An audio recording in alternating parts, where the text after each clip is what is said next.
Hello, fellow speeders. It's your host, Demetrius Villa, president and founder of the High Speed Rail America Club. And wow, what a year, what an election, an upset like never before seen in modern history. This is completely unreal. So for those of you who haven't awoken yet, wakey wakey, Donald Trump is the next president of the United States. So we're going to answer that question. What does that mean for high-speed rail? Because of course we are high-speed rail and rail transportation focused channel, so of course that's what we have to focus on. Again, if any of you guys want to see my personal opinions on it, there's another channel for that. But remember, this is an unbiased channel. We do not support any candidate here on the High Speed Rail America Club. We only support high-speed rail and what's best for it. However, I have done a ton of research on all the candidates for a year, and I've gotten really much more engrossed into the whole political process also too as well. I've always been into politics and history. That's always been a big thing for me. I was pretty much the only one in my high school that actually got a perfect score on the advanced placement U.S. history exam for college. So I didn't have to take that in college because, hey, I already knew American history and government and everything else. But here's the thing is that this election was much different also too as well. And looking into the candidate, there was always that one candidate that was far different than everybody else in the campaign. Well, let's just put two. The one that was earliest one that I saw a lot of people supporting, especially people my age, was Bernie Sanders. And Bernie Sanders, I did admire the guy also too as well. He's been standing up for rail transportation here in the United States. And I do think he was pivotal to the whole entire election process also too as well, because a lot of his supporters were extremely upset about what the DNC did. In fact, I was going to do a couple of videos also too as well about the election and high-speed rail as well when it comes to pertaining to infrastructure development, safety, and Obama's legacy with high-speed rail. With those videos, I do have the voice recorded. I will put them together in a more edited sense now that all is said and done, because I didn't really want to put it out because I didn't want to make it look like, we were supporting one candidate or the other. But anyway, back to what I was saying. Bernie Sanders, and he's very pivotal to this, was one of the only candidates that was supporting high-speed rail, supporting more infrastructure spending, and understood what was going on with the infrastructure failings here in the United States. The only other candidate that actually understood that was Donald J. Trump.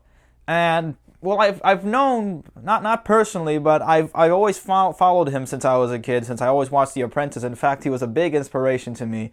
Always to think big was one of the things that he always said in his books and in himself, to think big. And that really, was one of the founding principles for what my viewpoints are, and also for, fixing up America's infrastructure and bringing high-speed rail here.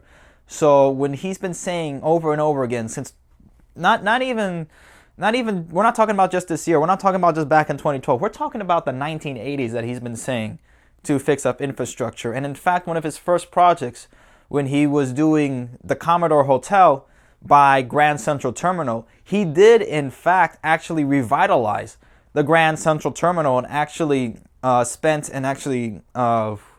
would you say it? Yeah, he did revitalize Grand Central Terminal and did fix up the place because it was falling apart back in the 70s and 80s. So he does have experience in transit-oriented development. Now, how does this transfer now over to what he says now and today? Well, he's also been saying that we do have a deficit of infrastructure development, and we have to spend at least, according to the American Society of Civil Engineers, that we have a D plus in infrastructure, and we have to spend upwards of $3.6 to $3.8 trillion by 2020 in order to fix that. It's now 2016.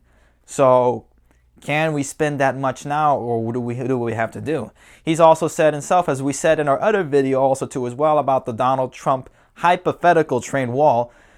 Remember what I said in that video? He only had a 1% chance of getting a nomination. He would never get this far, and he would never do this, and he would never become president. Remember what I've said. Some people have always said, oh, we're never going to get high-speed rail here in Florida. We're never going to get high-speed rail rolling along anywhere else. And it's happening, folks. It's happening. All right? So with Donald Trump's experience of what he could bring over to the country would also be, pretty good. And from what I've seen, he's not the guy that I think what the media is putting onto him to be this sort of racist caricature of I don't know what. So, but we're not looking at that. We're looking at what his experience is with building infrastructure. And he is the only candidate that has actually built something. I mean, the projects that he has done. And I have personally seen the Trump Tower in New York and a whole bunch of other Trump edifices also too as well. There's one right across the bay from where I'm at right here. I can see it from my house if I walk a little bit down the sidewalk. The Trump Plaza and the Trump Place down at Sunny Isles Beach. So that thing's you can see that it has his name on it. Now, in regards to Hillary Clinton, which was, I mean, it was pretty surprising to see that someone who has pretty much been making herself to become president for almost, I would say, 16 years since President Bill Clinton stepped down from the office, that she's been pretty much making herself to be this. And she wasn't able to make it after all of this is pretty surprising, to say the least. And it surprised everybody in the media and all the pollsters and all the pundits and all the celebrities who said that, oh, she was going to win. Now, when we look at Hillary Clinton's experience with infrastructure, the only thing she has said about high-speed rail has been when she's come to Florida during the primary back in March. And she said that, oh, we need to bring back the federally funded project for high-speed rail, and we should look back into that. Does she understand that there's already something going on called Brightline? Maybe it was redacted, or maybe she couldn't recall. We don't know. We never will know at this point. But because the problem is now for some people and for a lot of us, which is a good thing, Donald Trump is the president now. He is the president-elect. And come January 20th, he will be the one in the Oval Office making the decisions. So what do I think? I think this is, personally, when I think it's not, again, it's not representative of all the people of the High Speed Rail America Club. But again, remember, I've been the one who's been pushing this all the way through. I've been the one that's been pushing all aboard Florida and everything else for the millennial generation, for all of us also too as well. And I'm going to say this again. I really do and honestly think he would be the best one out of all the candidates to fix high-speed rail and the infrastructure here in the United States, given the experience that he has with infrastructure, with building, with what he has also too as well, and the teams that he has made also too as well. I really do think that he would be able to be the best president for high-speed rail.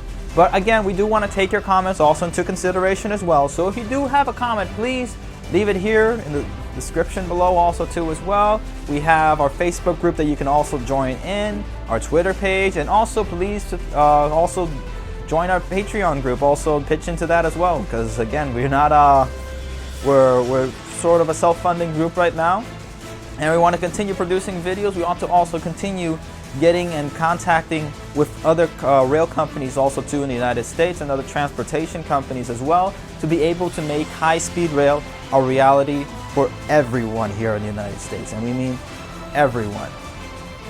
Personally, I think it's a good decision that we've made today, and frankly, I'm gonna own it. It's Demetrius Villa from the High Speed Rail America Club. We'll see you guys next time.